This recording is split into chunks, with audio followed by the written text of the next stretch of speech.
Welcome to the musings of Jessica Marie. Going to school without fear of being targeted solely based on your race is a modern luxury that many fought and lost their lives for.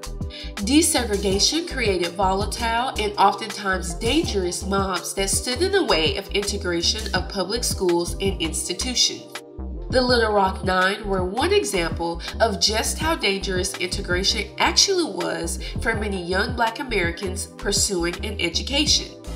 Join me as we shine a historical spotlight on Medgar Evers, a civil rights activist who fought for change in Mississippi.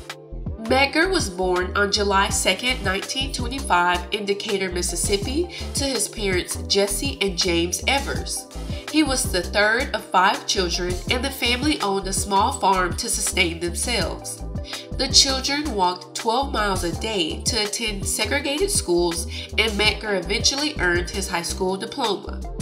In 1943, he enlisted in the Army at 17 years old after experiencing much unresolved racism at home and hearing encouraging stories from his brother about his prior stint in the Army. He served in the 657th Port Company, a segregated unit in the Army's Transportation Corps, and participated in the Normandy landings in June 1944. During his time in the Army, he was angered by the reality of segregation and mistreatment endured by Black American troops. He was discharged in 1946 with the promise to straighten out the injustices he witnessed. He enrolled at Alcorn Agricultural and Mechanical College in 1948. He majored in business administration, was involved in the debate, football, and track teams, and was even elected as junior class president. He graduated with his bachelor's degree in 1952. On December 24, 1951, Medgar married his classmate Merle Beasley and together had 3 children named Daryl Kenyatta, Rena Denise, and James Van Dyke Evers. The couple moved to Mound Bayou, Mississippi, a predominantly Black town developed after the Civil War, where Medgar originally became a salesman for the Magnolia Mutual Life Insurance Company. Over time, he became more and more active in the civil rights movement, eventually serving as the president of the Regional Council of Negro Leadership, RCNL, an organization focused on ending segregation. Medgar helped organize the boycott of gas stations that denied Black people the use of stations' restrooms and attended the annual conferences that drew crowds of more than 10,000 people. After the Supreme Court ruled that segregated public schools were unconstitutional in 1954, Medgar applied to the University of Mississippi Law School to challenge the ruling. His application was rejected due to his race, but was submitted as part of a case to set a precedent by the NAACP. On November 24, 1954, Medgar was named as the NAACP's first field secretary for Mississippi. Through his position, he helped organize boycotts, set up new local chapters of the NAACP, and was even involved with James Meredith's enrollment to the University of Mississippi as the first Black American student admitted in the early 1960s. He led voter registration drives, worked to integrate Leake County schools, the Mississippi State Fair, privately owned buses in Jackson, and public parks. He also encouraged Dr. Gilbert Mason Sr. during the Biloxi Wade-Ins protests to segregated public beaches on the Mississippi Gulf Coast from 1959 to 1963. He wasn't afraid to speak out against the injustices he witnessed.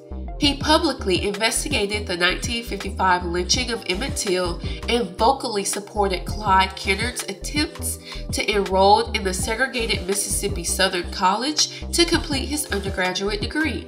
While his extensive activism made him into a prominent Black leader, unfortunately, it also made him a target for many of the violent mobs who didn't want to see integration or change happen. He faced a lot of hostility and lived with constant death threats. A local white supremacist group called the White Citizens Council was founded in Mississippi following the Brown versus Board of Education decision. There was a large population of the Ku Klux Klan in Jackson and its suburbs that were an ever-present threat to the family and any other prominent Black leader. On May 28, 1963, a Molotov cocktail was thrown into the carport of his home. Not even a month later, on June 7, 1963, he was almost run over by a car after leaving the NAACP office in Jackson, Mississippi. The threats became so frequent and dangerous that Medgar and Myrlie trained their children on what to do in case of a shooting, bombing, or any other kind of attack. Given these risks, he was usually followed home by at least 2 FBI cars and a local police car, but on the day of his death, his normal protection wasn't there. Neither the FBI or local police have provided a substantial reasoning for the absence, but there has been speculation that many members of the police force at the time were members of the Klan. In the early morning of Wednesday, June 12, 1963, just hours after President John F. Kennedy's Civil Rights Address, Medgar returned home from a meeting with NAACP lawyers. Both him and his family worried for his safety that day, and their worries came true at their family home. After getting out of his car, he was shot in the back and the bullet passed through his heart. The impact of the shot knocked him down, but he rose and staggered 30 feet before collapsing outside his front door. Myrlie was the first to find him and immediately rushed him to a local hospital in Jackson. Unfortunately, he was initially refused entry because of his race, but after his family explained who he was finally admitted. Medgar died in the hospital 50 minutes later, making history as the first Black man to be admitted to an all-white hospital in Mississippi. He was buried on June 19th in Arlington National Cemetery, where he received full military honors before a crowd of more than 3,000 people. After his assassination, an estimated 5,000 people marched from the Masonic Temple on Lynch Street to the Collins Funeral Home on North Ferris Street in Jackson. Unfortunately, the Mississippi police showed up to the nonviolent protest armed with riot gear and rifles, adding to the already tumultuous situation. On June 21, 1963, Byron De La Beckwith, a member of the Citizens Council and Ku Klux Klan, was arrested for Medgar's murder. He was tried in February and April 1964, but both all-white juries failed to reach a verdict.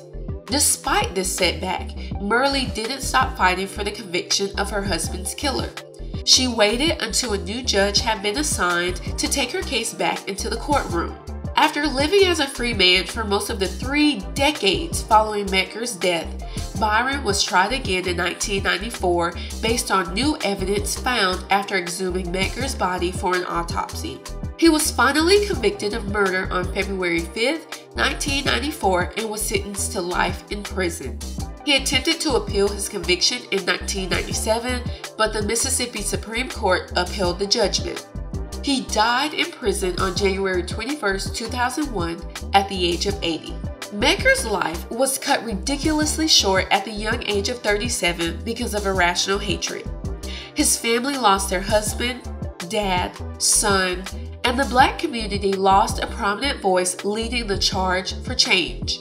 He leaves behind an admirable legacy of fighting against segregation and other injustices to create a better society for Black Americans. If you enjoyed this episode, let me know by giving this video a thumbs up, leaving a comment, and subscribing to my channel. I'll see you in the next episode. Signed, Jessica Marie.